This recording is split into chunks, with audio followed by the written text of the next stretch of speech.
Mais uma vez, muito boa noite a todos, sejam todos muito bem-vindos. Estamos iniciando o estudo da palavra.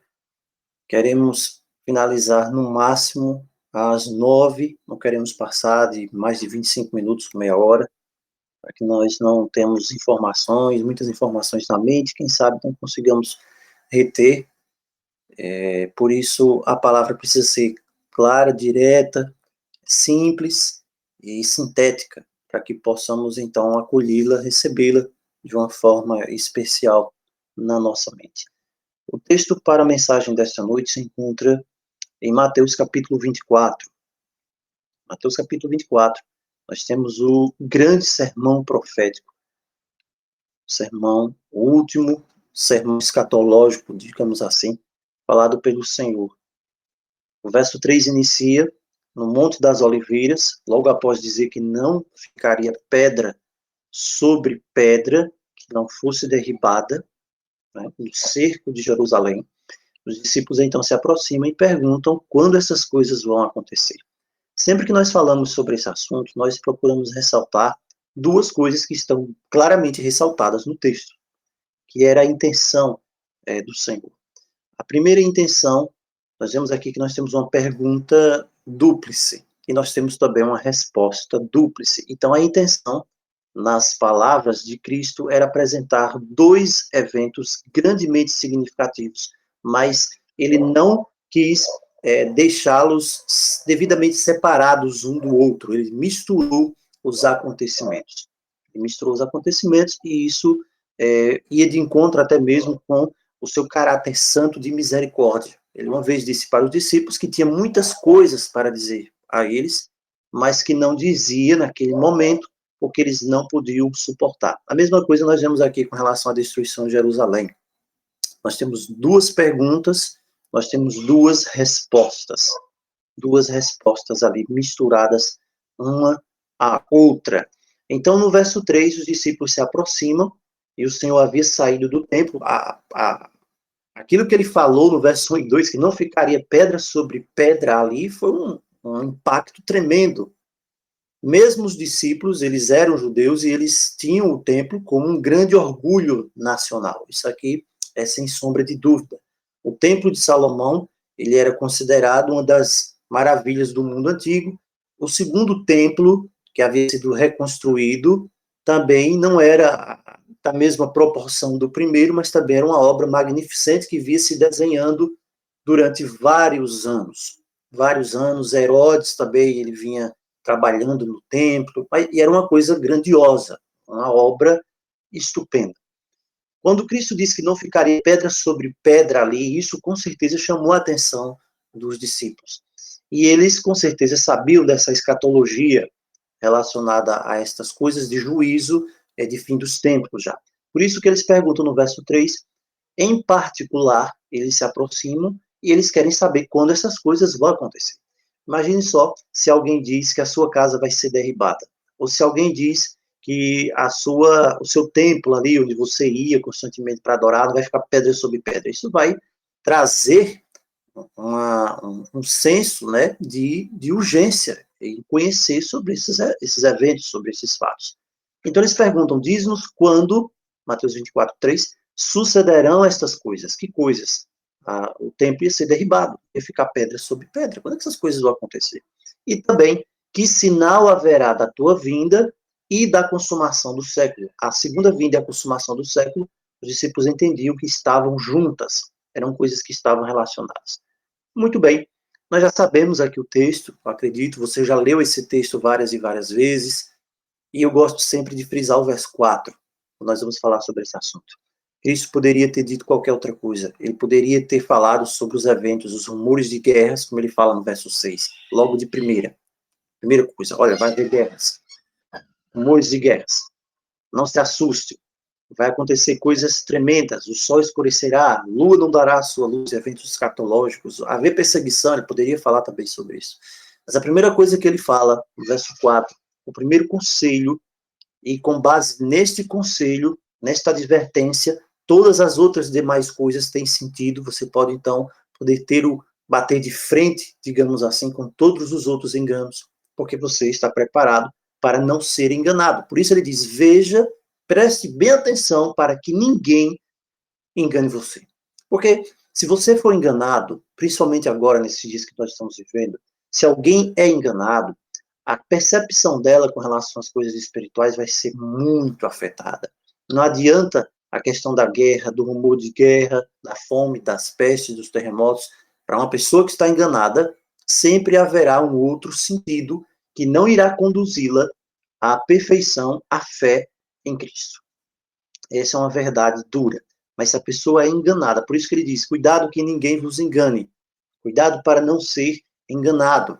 Jeremias 29:8, nós já temos um texto parecidíssimo com esse, quando diz Deus, lá Deus de Israel, dizendo o seguinte, não vos engane os vossos profetas.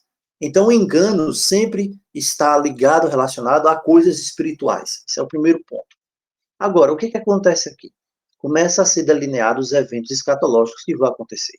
Os mais importantes deles, nós já sabemos, guerras, rumores de guerras, já aconteceram, mas voltam a acontecer. O importante é saber que Mateus, capítulo 24, e a sua contraparte lá, que é Lucas, capítulo 21, que descreve os mesmos eventos, mas tem alguns adicionais interessantes, eles estão falando de um evento de cumprimento dúplice. Tudo bem? Existem pessoas que dizem assim, olha, ele falou lá naquela época para os judeus cristãos que queriam, né? Se você estiver na Judéia, fuja para o monte, quando você vir o abominável da desolação. Então as pessoas falam, fujam para o monte. Claro que hoje não está mais tempo de ninguém estar em cidades. Com certeza. Hoje não é mais tempo de ninguém estar vivendo nas cidades, tá certo? Não somente por esses eventos aí, mas por eventos catastróficos que estão para ser desencadeados sobre as cidades. Faço uma pergunta a você, e eu quero que você imagine comigo nesse instante. Se acontecesse um terremoto assim de proporções realmente difíceis, terremoto realmente que chacoalhasse bem. O Brasil não tem nada a ver com o Japão. Os prédios do Brasil não são construídos com mola ou com tecnologia para suportar terremotos, como outros países aí. Então imagina só que acontecesse um terremoto numa grande cidade, uma cidade de concreto, grande cidade, uma grande metrópole, como São Paulo, ou como Rio de Janeiro, ou como qualquer capital dessas e outras cidades também, que tem milhares de pessoas. Imagine que esse terremoto, ele bloqueasse as vias, as autoestradas da cidade, as pessoas não pudessem sair. Imagine que por causa desse terremoto as tubulações de gás explodissem. Será que alguém saberia para quem ligar? As tubulações de gás explodissem, a água faltasse, os canos de água estourassem e a energia elétrica também fosse interrompida. Imagina só o que aconteceria. A internet não funcionaria. Nós vimos uma coisa bem, né? Horas, um aplicativo. Mas continuou funcionando os outros aplicativos. As pessoas não foram impedidas de comprar. As pessoas não foram impedidas de abastecer o seu carro. As pessoas não foram impedidas de ir no supermercado comprar as suas compras de primeira necessidade, os seus alimentos. Mas imagine que uma situação hipotética dessa acontecesse na cidade. Na grande cidade que tem rodovias, uma cidade bonita, mas ficasse intransitável. O que você faria? Não é momento de estar nas cidades, tudo bem. Mas o que eu queria levar aqui, o ponto é esse. As pessoas falam do texto de Mateus, quando ele diz, quando vocês virem o abominável da desolação, aqueles que estiverem na Judéia fujam para os montes, quem estiver no campo não volte para sua casa. É abominável, o abominável da desolação, a abominação desoladora, que é outra coisa, você tem o abominável da desolação, que é uma coisa, e você tem a abominação desoladora, que é outra coisa. O abominável da desolação traz a abominação desoladora. Não sei se você já ouviu falar sobre isso. As pessoas não dão atenção sobre o que é realmente a abominação desoladora. Então, as pessoas não entendem o que é, e às vezes tentam tomar atitude sem saber realmente o que é o abominável da desolação, nem a abominação desoladora. Mas tudo bem, a gente pode falar disso em outro momento. E nós vamos enfocar aqui, hoje, tentar falar um pouco, rapidamente, que a 15 minutos nós finalizamos, é sobre esse preparo que nós precisamos ter. Vimos aqui nação se levantando contra nação, reino contra reino, existe uma guerra que está aí na agenda, na sequência. Para aquele incrédulo, ele vai dizer, isso sempre aconteceu. Fomes, isso sempre aconteceu. Terremotos sempre aconteceu. Mas sabe qual vai ser a diferença do que vai acontecer agora? É que você vai ter todas estas coisas armadas de uma vez só, acontecendo simultaneamente, numa sequência imprevisível, em que as pessoas não estarão preparadas. Por isso que Daniel 12, verso 1, diz que neste tempo haverá um grande tempo de angústia como nunca houve. Por que nunca houve esse tempo de angústia? Porque todas as angústias do ser humano estarão preparadas, predispostas para acontecerem como um arapuca, prenderem as pessoas, prender a humanidade de uma só vez. Ou então numa sequência assim muito imediata, uma sobre a outra. O que chama a atenção aqui é que ele fala da abominação desoladora no verso 15. Ele diz, quando virdes o abominável, ele fala aqui do abominável da desolação, nós falamos agora há pouco, aquela coisa detestável, abominável da desolação, de que falou o profeta Daniel. E aí nós vemos que Daniel fala sobre isso aqui, lá em Daniel, capítulo 11, verso 31, quando Daniel diz das forças que profanarão o santuário, e vai estabelecer a abominação desoladora. Existe outro contexto também aqui para essa profecia de Daniel. Daniel 12, verso 11, também fala depois do tempo em que for tirado o diário, não é sacrifício. Essa palavra sacrifício, nós já vimos, quando nós estudamos Daniel, a palavra sacrifício foi suprida, ou seja, ela não existe. E faz uma diferença muito grande, uma diferença gigantesca em existir essa palavra sacrifício e não existir. Nós vimos isso. O diário, o que significa o diário? Então aqui ele está falando do abominável da desolação, os que estiverem na Judéia fujam para os montes, quem estiver sobre o eirado não desça, verso 17, para tirar nada de casa, quem estiver no campo não volte para buscar sua capa, ai das que estiverem grávidas e das que amamentarem naqueles dias. No texto de Lucas, Lucas ele não vai falar sobre o abominável da desolação. Lucas é mais claro. Ele dá o nome, realmente, de quem é o abominável da desolação. Então nós vamos aqui para Lucas capítulo 21, e nós vamos ver aqui, verso 20, Lucas 21, 20, é o mesmo relato, a perspectiva de Lucas é mais clara do que a de Mateus. Mateus, ele é mais profético, escatológico. Lucas, ele é bem direto.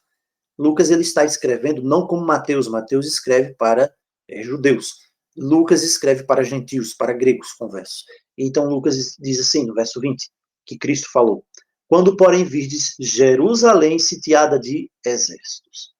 Quando vocês virem Jerusalém sitiada de exércitos, então saibam a palavra grega para saibam, sabei, é o ginosko, do grego, entenda, conhecido agora, perceba, a expressão idiomática, né, para dizer isso, né, que você agora entende que chegou a sua devastação. Então, quando você faz aqui uma junção entre Lucas 21, 20 e o texto de Mateus, que nós acabamos de ler, nós vemos que o abominável da desolação, segundo o relato histórico, não é uma vacina. Claro que a vacina, nós já sabemos, né? Vacina ou picada, ou o que é que você queira falar, existem os seus problemas muito sérios, problemas seríssimos. Mas você sabe aqui, pelo texto de Lucas 21, que o abominável da desolação é Roma. Está muito claro aqui. Quem é o abominável da desolação? Roma. Porque foi no ano 70 que Jerusalém foi destruída, e foi destruída após um cerco pelos exércitos romanos. E era isso o que nós precisamos chamar a atenção aqui nesta noite. Flávio Josefo fala com muita propriedade sobre isso. Esse cerco de Jerusalém foi comandado, né, por Tito e filho de Vespasiano, não é isso? E Flávio Josefo, lá naquele livro dele, História dos Hebreus, você pode, uma vez aqui eu tenho esse livro em PDF, eu passei aqui para os irmãos, você pode encontrar também ele em PDF, fácil, na internet. E Josefo, ele é bastante detalhista sobre os eventos que aconteceram antes da malfadada destruição de Jerusalém, no ano 70. Flávio Josefo, ele se tornou um colaborador dos romanos.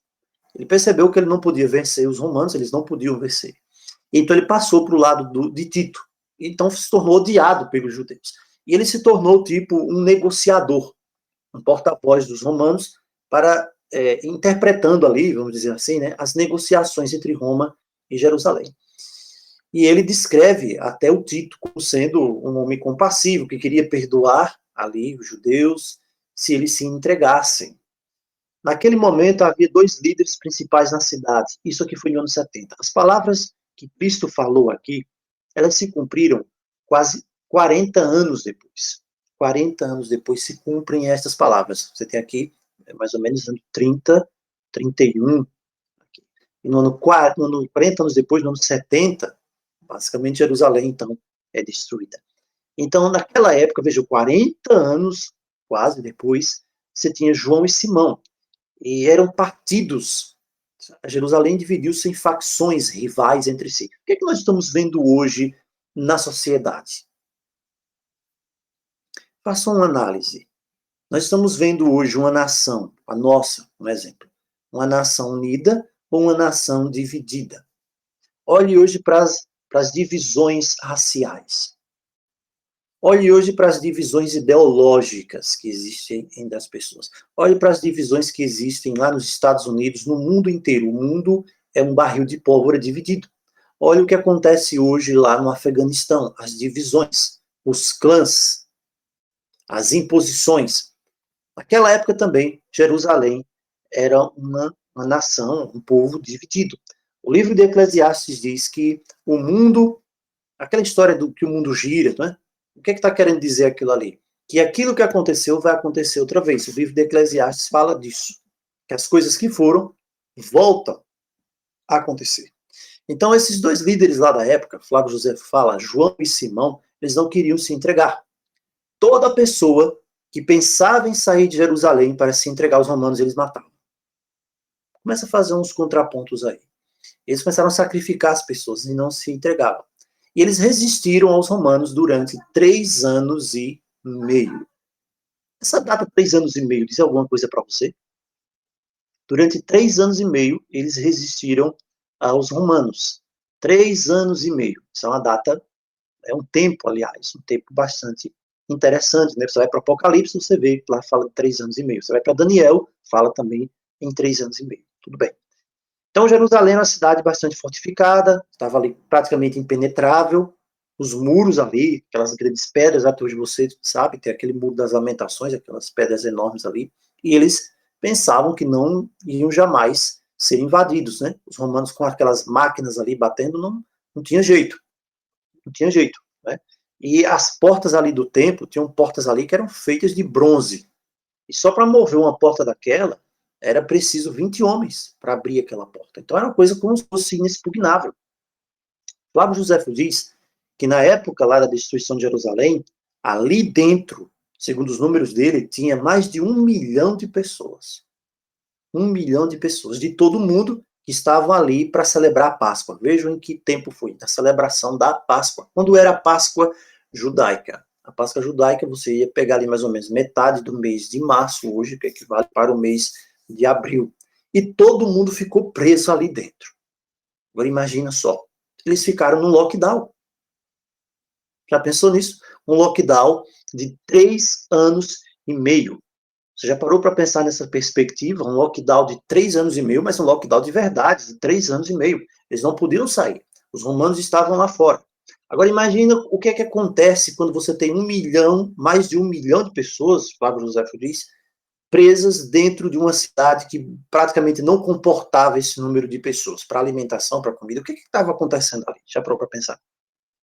E então começou a haver escassez de alimentos. E Flávio José começa a descrever isso de uma forma muito detalhista e cruel até. As pessoas começaram a morrer de fome. As pessoas começavam a roubar comida uns dos outros, matavam os outros por comida. Já parou para pensar nisso? É o relato que Flávio José fala.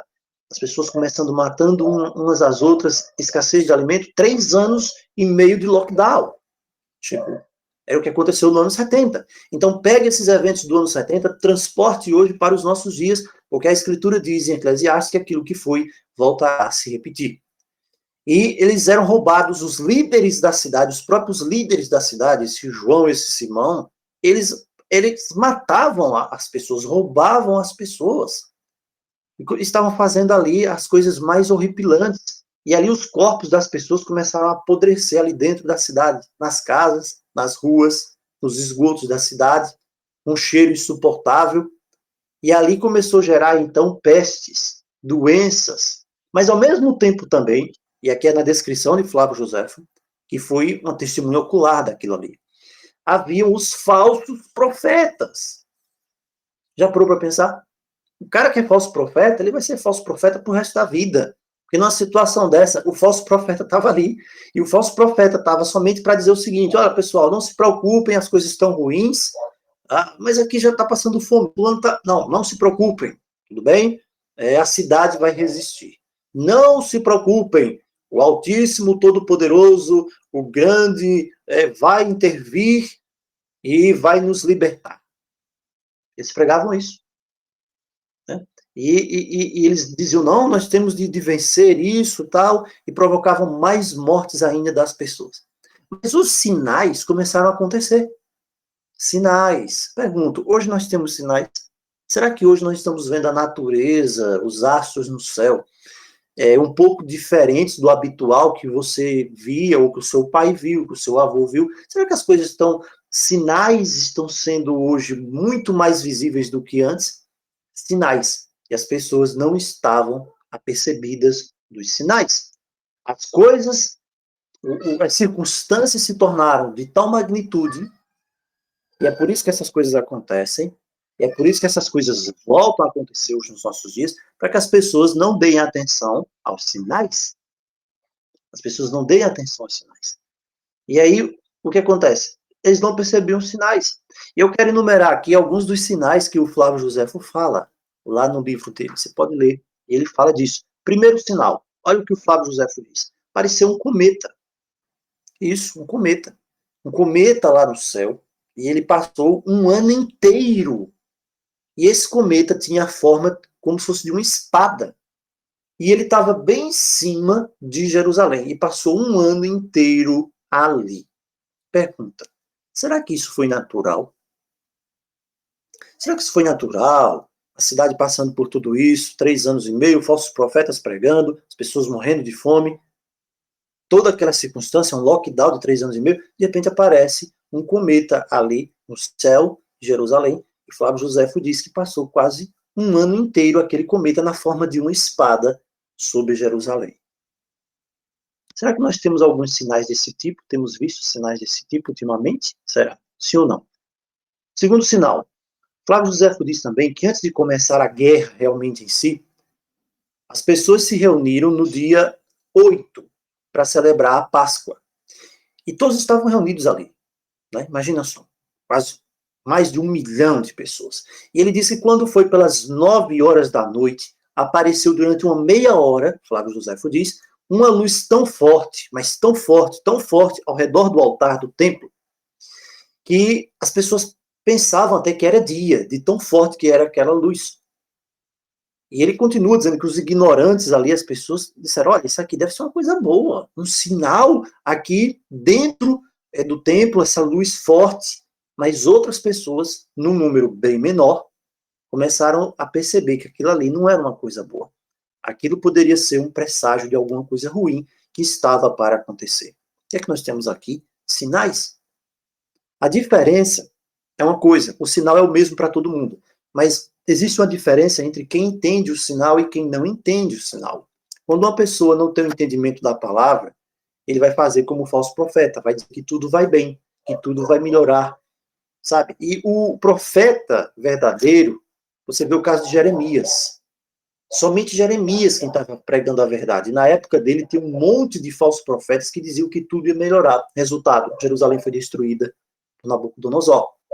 Então, o sinal depende, para a pessoa que entende da palavra, que tem uma revelação do Espírito de Deus, de você saber o momento em que as coisas estão acontecendo, o que é que as coisas vêm depois. Terceiro sinal. Josefo diz que durante essa mesma festa, tinha uma vaca, né, que era levada para ser sacrificada. E de repente ali no meio daquela cerimônia, ela deu à luz ali um cabrito no pátio do templo. Como se fosse ali algo prematuro que tivesse acontecido. Era um sinal. O que será que as pessoas acharam? As pessoas estavam tão cegas que não acharam nada. Quarto sinal. Josefo diz que quando foi pelas 6 horas da tarde, Ali a porta do templo, essa porta gigantesca que nós falamos agora há pouco, que ficava para o lado do Oriente, que era de bronze, e que era necessário 20 homens para poder empurrar essa porta, já pensou que porta gigantesca? Ela se abriu sozinha. Já parou para pensar nisso? Uma porta de bronze pesadíssima, que era necessário 20 homens para abrir essa porta, ela então abriu-se sozinha. E ela estava fechada ali, com aquelas fechaduras enormes, barras de ferro, com ferrolhos, penetravam até no fundo do chão, ali, né? Aquele chão ali, o piso era uma pedra. Mas sempre havia alguém que dizia, não, isso deve ser alguma coisa boa. Veja, a porta estava se abrindo para fora. As pessoas disseram, não, isso é uma coisa boa, Deus está abrindo aqui a porta, vai nos abençoar. Mas havia algumas pessoas também que diziam, não, isso é alguma coisa relacionada ao templo. Ou seja, é um sinal para que nós saiamos daqui. Outro sinal também que o Joséfo fala é que ele diz assim, abre aspas, né? Depois da festa, ele diz no dia 27 aconteceu uma coisa que ele disse que até temeria relatar, porque as pessoas poderiam pensar que era uma fábula. Ele diz isso. Mas ele também fala que pessoas que testemunharam com ele na época estavam vivas e podiam realmente dizer. Ele diz assim: antes do sol nascer, viram-se no ar, no céu, o quê? Em toda aquela região, o que é que viram? Joséfo diz: carros nas nuvens. As nuvens formaram carros, cheios de homens armados, atravessando as nuvens e se espalharem pela cidade inteira como se fosse para cercá-la. Olha que coisa impressionante aqui. De manhãzinha, viu-se no ar, né, carros cheios de homens armados atravessando as nuvens como se estivesse cercando a cidade. Você quer um sinal mais tremendo do que esse aqui? Aí agora, nós temos lá na região ali da irmã Michele, da irmã Kate, lá naquela região ali, né? Não sei se foi em Birigui, mas você viu as nuvens nuvens de areia, e não somente lá, mas em outras cidades também. E aí a pergunta é, de onde é que viu essa nuvem? Por que essa nuvem tem esse formato? Bem, é só pensar um pouco, né, e ver que nós estamos vendo sinais. E José não fala mais. Ele diz que no dia de Pentecoste, os sacerdotes estavam ali uma das noites lá, né, dentro do templo, e de repente ouviram um ruído. E depois ouviram uma voz lá no templo que disse várias vezes essa frase, várias vezes, não foi uma vez só não, mas várias vezes. E a frase era esta: saiamos daqui. Saiamos daqui, saiamos daqui, saiamos daqui. De onde? Daqui. Da cidade. Saiamos daqui. Por quê? Por que será? Porque a cidade ia ser cercada. Por que, que as nuvens lá formou o carro, os soldados cercando? Porque a cidade ia ser cercada. Isso aqui está na página 680, do sexto livro de Joséfo, né? Lá no capítulo 31 da história dos Hebreus. O que é que nós vemos aqui? Deus sempre avisa o seu povo. Amós diz que ele não faz coisa alguma sem primeiro revelar o seu segredo. E Deus avisou Jerusalém 4 anos antes. 4 anos antes, Deus avisou Jerusalém. Jerusalém estava em paz, tudo bem, prosperidade, fartura, ninguém estava pensando nada disso, né? E todo mundo pensava que nada iria mudar aquela situação. Então, a palavra vem e o alerta vem com antecedência. Nós temos tido alertas e alertas e alertas e alertas. Bem, nós ficamos por aqui. Eu acho que esse texto que nós lemos agora há pouco sobre a destruição de Jerusalém no ano 70 serve para que nós possamos meditar um pouco sobre os alertas que nós temos tido dos céus, de Deus. Eu acho que a pessoa, né, que se levanta e diz assim, olha, não se preocupem, está tudo bem, tudo vai voltar ao normal, não tem por que se preocupar. Eu acho que a pessoa devia olhar para esses eventos, olhar para esses sinais, para as coisas que já aconteceram, e realmente raciocinar e ver em que tempo em que nós hoje nos encontramos. Não é do jeito que eu quero, não é do jeito que eu acho, não sou eu quem decide as coisas, não é você quem decide as coisas estão na mão do Todo-Poderoso. Mas veja, ele se preocupa com o seu povo, para avisar, para salvar e para livrar. Amém? Então, que o nosso Pai Celeste nos abençoe, nos fortaleça, e que nós possamos, cada dia mais, ter entendimento da sua palavra, da sua vontade, para que nós possamos estar preparados para esses últimos dias, em nome de Jesus. Amém.